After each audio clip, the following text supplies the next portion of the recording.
All right, today we're diving into the absolute bedrock of calculus. We're talking about the three core ideas that everything else is built on: limits, continuity, and differentiability. And look, these aren't just a bunch of rules to memorize. Think of them as the essential tools you need to really investigate how functions work, especially where they get interesting. So, imagine you're looking at a graph. The smooth, flowing parts, they're pretty easy to describe. But what about the weird spots? You know, the places where there's a hole or a sudden jump or a really sharp turn. How do we talk about those points with any kind of mathematical precision? That's the big question we're going to tackle. And here they are, the three classic troublemakers you'll find on a graph. You've got your hole, where just one single point is missing. You've got the jump, where the graph just breaks and picks up somewhere else. And then you have the sharp corner. Now, before calculus, all we could really do was point at these and say, huh, that's weird.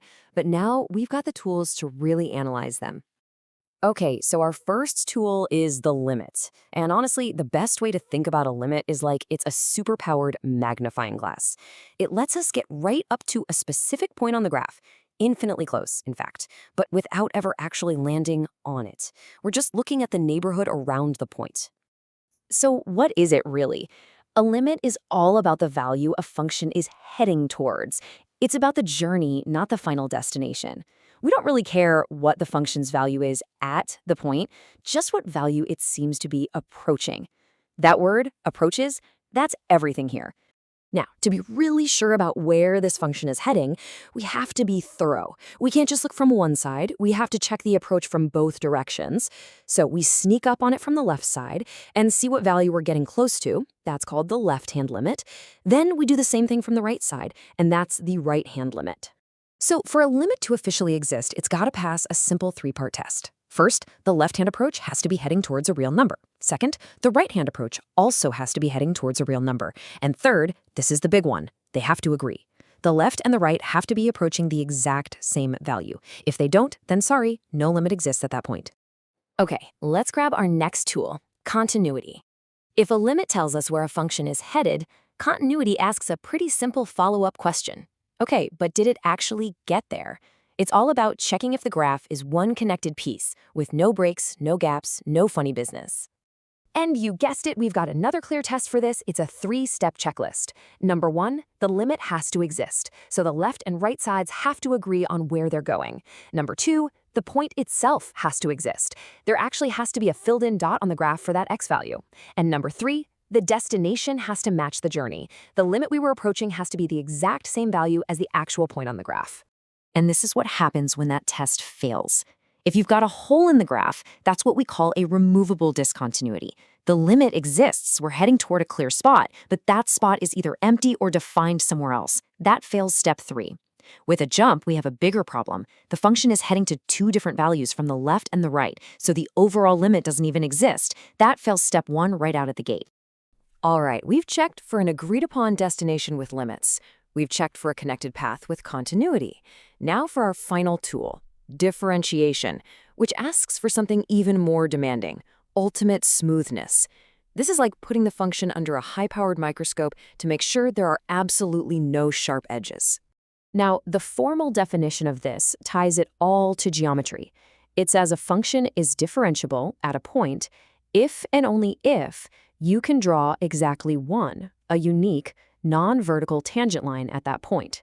In other words, does it have a single well-defined slope right there? Here is a fantastic way to think about it.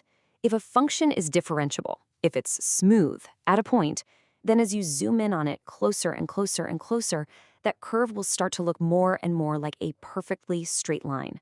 And what line is that? It's that unique tangent line we were just talking about. But what happens at a sharp corner? Well, you can zoom in forever, and it's always going to look like a corner. It never flattens out into one single straight line. And why is that? Because at that one tiny point, you can't pick a unique tangent. Should the tangent have the slope from the left or the slope from the right? Since you can't decide on just one, we say the function isn't differentiable there. And this brings us to a really important relationship. Differentiability is a much stricter condition than continuity. See, for a function to be smooth, it has to be connected first. You can't be smooth if you have a big gap in the middle. So every single differentiable function is also continuous. But, and this is key, it doesn't work the other way.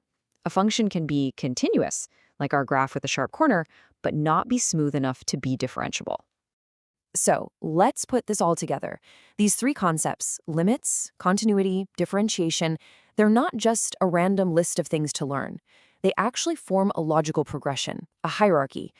Each idea builds directly on the one before it, creating a ladder of how well behaved a function is. And here it is, the whole foundation in 3 steps. At the very bottom, we ask the first question. Is the function approaching a single value? Does a limit exist? If yes, great, we can move up to the next level.